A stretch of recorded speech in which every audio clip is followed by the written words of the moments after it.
आज हम हिंदी में वर्णमाला का अध्ययन करेंगे। इसमें समस्त स्वर और व्यंजन आगे चल के संधि में उपयोगी होंगे, तो इस कारण से इन समस्त स्वर और व्यंजनों का अच्छी तरह से अध्ययन करेंगे। भाषा की सबसे छोटी इकाई वर्ण या ध्वनि होती है। वर्ण या ध्वनि सबसे छोटी इकाई होती है। इससे मिलकर अक्षर बनते हैं। अक्षर से पद या शब्द बनते हैं। पद या शब्द के बाद पदबंध, पदबंध से उपवाक्य और उपवाक्य से वाक्य होता है। वाक्य भाषा की सबसे छोटी सार्थक इकाई होती है। सबसे छोटी सार्थक इकाई होती है जिसका कोई ना कोई अर्थ होता है। तो भाषा की सबसे छोटी इकाई वर्ण या ध्वनि होती है। तो आज हम वर्णमाला में वर्ण या ध्वनि का अध्ययन करेंगे। वर्णमाला वर्णों के समूह को वर्णमाला कहा जाता है। वर्णमाला के अंतर्गत हम स्वर और व्यंजन को देखेंगे। हिंदी में मुख्यतः 11 स्वर और 33 व्यंजन होते हैं। 11 स्वर में देखते हैं।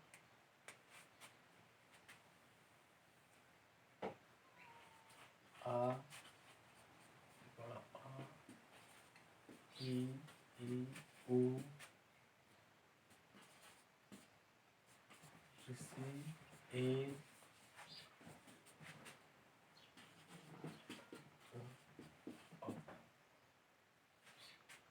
इस प्रकार हिंदी में 11 स्वर होते हैं। स्वर स्वर स्वतंत्र वर्ण होते हैं जिन्हें बोलने के लिए किसी दूसरे वर्ण की आवश्यकता नहीं होती, जैसे आ। जबकि व्यंजन को बोलने के लिए स्वर की आवश्यकता पड़ती है। जैसे यदि हम का बोलते हैं तो उसके पीछे आ आता है। तो स्वतंत्र रूप से बोले जाने वाले वर्णों को स्वर कहा जाता है। स्वर की संख्या 11 है। इसमें अम और आहा इनको स्वर के अंतर्गत नहीं रखा जाता है। ये अनुस्वार और विसर्ग कहलाते हैं। तो हिंदी भाषा में मुख्यतः 11 स्वर होते हैं। स्वर का विभाजन अलग अलग आधार पर किया गया है। सबसे पहले हम देखते हैं मात्रा के आधार पर। मात्रा के आधार पर स्वर के 3 प्रकार होते हैं। सबसे पहले ह्रस्व स्वर, इसके बाद दीर्घ स्वर और तीसरे होते हैं प्लुत स्वर। मात्रा के आधार पर स्वर को 3 भागों में बांटा गया है। सबसे पहले ह्रस्व स्वर, दीर्घ स्वर, प्लुत स्वर। जिन स्वर के उच्चारण में कम समय लगता है, जिन स्वर के उच्चारण में कम समय लगता है उन्हें ह्रस्व स्वर कहा जाता है। उदाहरण जैसे छोटा आ, छोटी ई, ओ, ऋषि, इनको ह्रस्व स्वर कहा जाता है। जबकि जिन स्वर के उच्चारण में अधिक समय लगता है उन्हें दीर्घ स्वर कहा जाता है। दीर्घ स्वर की संख्या 7 होती है और ह्रस्व स्वर की संख्या 4 होती है। ह्रस्व स्वर 4 होते हैं, एक टेस्ट में क्वेश्चन आ चुका है, जबकि दीर्घ स्वर 7 होती है। प्लस स्वर उन स्वर को कहा जाता है जिनके उच्चारण में दीर्घ स्वर से भी अधिक समय लगता है। उदाहरण जैसे ओम, इसको बोलने में अधिक समय लगता है तो इसे प्लस स्वर में रखा गया है। तो मात्रा के आधार पर स्वर 3 प्रकार के होते हैं। ह्रस्व स्वर की संख्या 4 होती है, दीर्घ स्वर की संख्या 7 होती है। इसके बाद जीभ से बोलने के आधार पर, जीभ से बोलने के आधार पर स्वर 3 प्रकार के होते हैं। जीभ से बोलने के आधार पर, जीभ से बोलने के आधार पर स्वर को 3 भागों में बांटा गया है। सबसे पहले अग्र स्वर, मध्य स्वर और पश्च स्वर। अग्र स्वर में इनके उच्चारण में जीभ का भाग आगे आता है, जैसे ई, ए, ए। इनको अग्र स्वर कहा गया है। जैसे आ, छोटा आ बोलते हैं तो जीभ मध्य भाग में पहुंचती है, तो इसे मध्य स्वर कहा गया है। आ मध्य स्वर में आता है। जबकि ऊ ऊ ओ ओ इनमें जीभ पश्च भाग में पहुंचती है, तो इन्हें पश्च स्वर के अंतर्गत रखा गया है। इसी प्रकार मुख से बोलने के आधार पर स्वर 4 प्रकार के होते हैं: संव्रत, संवृत, अर्धसंवृत, विव्रत और अर्धविव्रत। और ओंठों से बोलने के आधार पर स्वर को 2 भागों में बांटा गया है। जीभ से बोलने के आधार पर 3 भागों में, ओंठों से बोलने के आधार पर 2 भागों में बांटा गया है। ओंठों से बोलने के आधार पर स्वर को 2 भागों में बांटा गया है।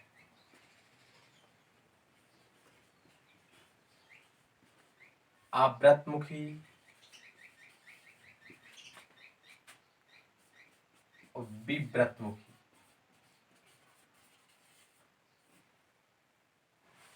आवृतमुखी में ओंठ एक वृत्ताकार रूप धारण कर लेते हैं। आवृतमुखी में जो ओष्ठ का अगला भाग होता है वो जैसे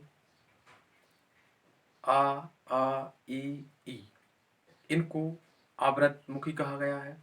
जबकि जिनमें ओंठ वृत्ताकार रूप धारण करते हैं जैसे ऊ ओ इनको व्रतमुखी, और जिनमें ओंठ विव्रत होते हैं जैसे ई तो इनको आवृतमुखी कहा गया है।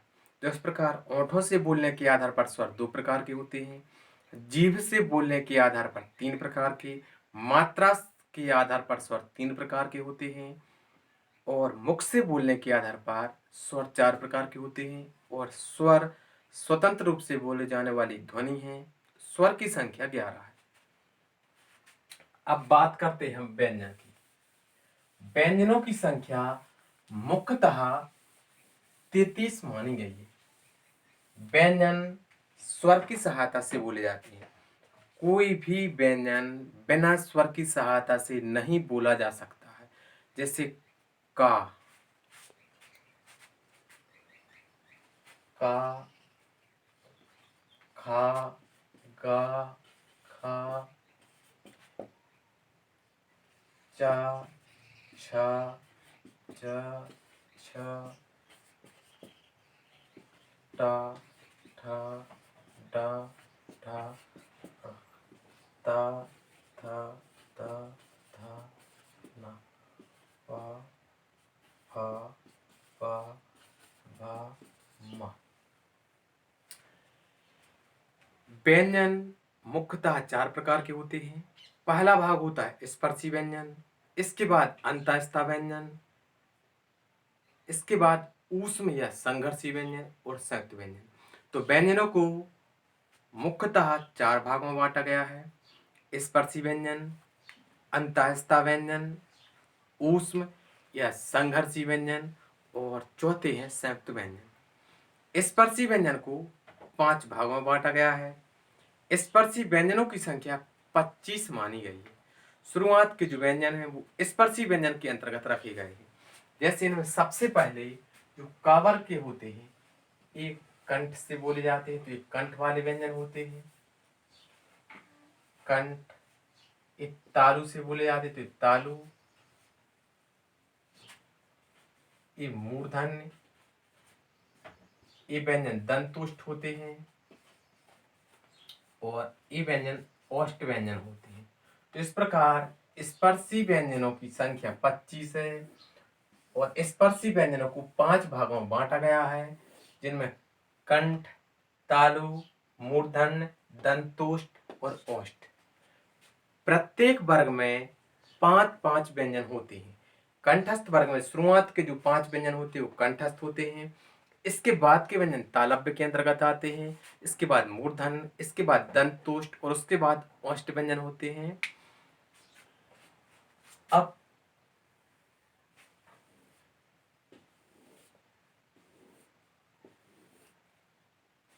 व्यंजनों को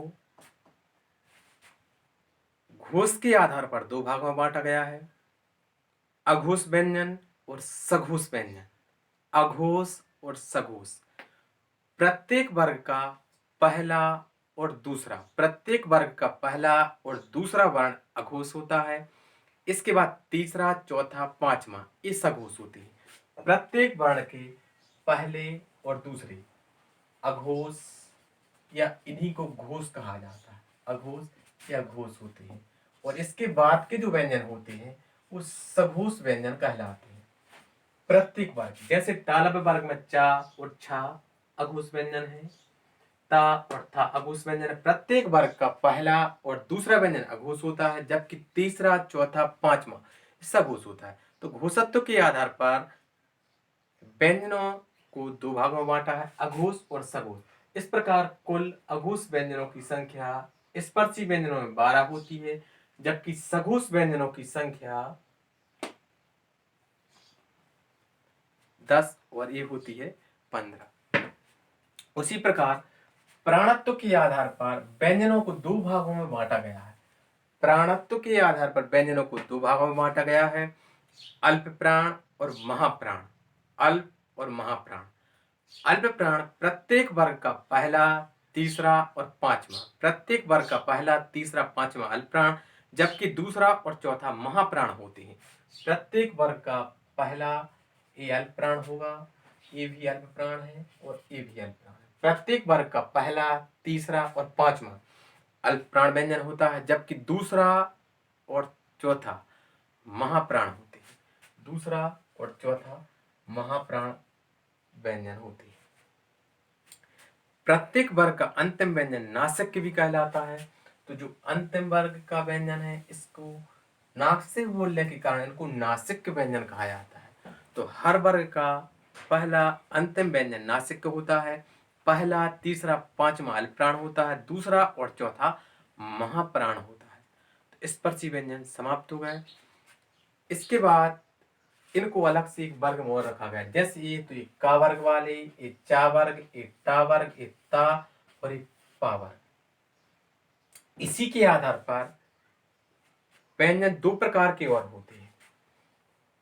डा से बिंदु रखकर एक नया व्यंजन बनाया जाता है जिसे द्विगुण व्यंजन कहा जाता है। ऐसे एक ढा जिनका प्रयोग जैसे सड़क या बड़ाई में होता है, तो ऐसे द्विगुण व्यंजन और होते हैं। और 33 के बाद इन द्विगुण व्यंजनों को जोड़ने से 35 व्यंजन हो जाते हैं।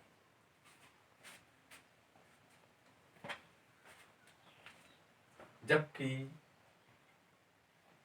जो ला वर्ग ला है उसे उत्क्षिप्त व्यंजन कहा गया है। ला को उत्क्षिप्त व्यंजन कहा गया है। तो स्पर्शी व्यंजन के बाद जो अगले होते हैं वो होते अंतःस्थ व्यंजन। अंतःस्थ व्यंजन, अंतःस्थ व्यंजन इनकी संख्या 4 होती है। इसके बाद ऊष्म और संघर्षी इनकी संख्या 4 होती है। और इसके बाद जो संयुक्त व्यंजन होते हैं अब इनकी संख्या का क्रम 4-4 हो जाता है। तो अंतःस्थ व्यंजन में या, रा, ला और वा इन चार व्यंजनों को अंतःस्थ व्यंजन कहा गया है। इसके बाद जो व्यंजन होते हैं वो ऊष्म या संघर्षी व्यंजन होते हैं, जिनको बोलने में अधिक ऊष्मा की आवश्यकता पड़ती है।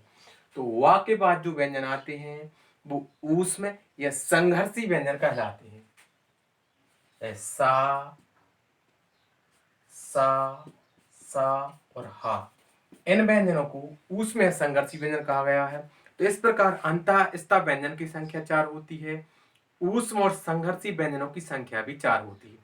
इसके बाद जो अंतिम होते हैं वो होते हैं संयुक्त व्यंजन। तो संयुक्त व्यंजन की संख्या भी 4 होती है। संयुक्त व्यंजन दो व्यंजनों से मिलकर बने होते हैं, इस कारण से इन व्यंजनों को संयुक्त व्यंजन कहा जाता है। तो संयुक्त व्यंजन की संख्या 4 होती है। संयुक्त व्यंजन दो व्यंजनों के सहयोग से बने होते हैं, जिसमें छा, त्रा, ज्ञा, सिरा इन व्यंजनों को संयुक्त व्यंजन कहा जाता है। छा का और सा से मिलकर बना होता है, त्रा, ता और रा से मिलकर बना होता है, ज्ञा, जा और यहाँ से मिलकर बना होता है, जबकि सिरा सा प्लस रा से मिलकर बना होता है। ये होते हैं संयुक्त व्यंजन। तो संयुक्त व्यंजन की संख्या भी 4 है। तो इस प्रकार ये वर्णमाला समाप्त।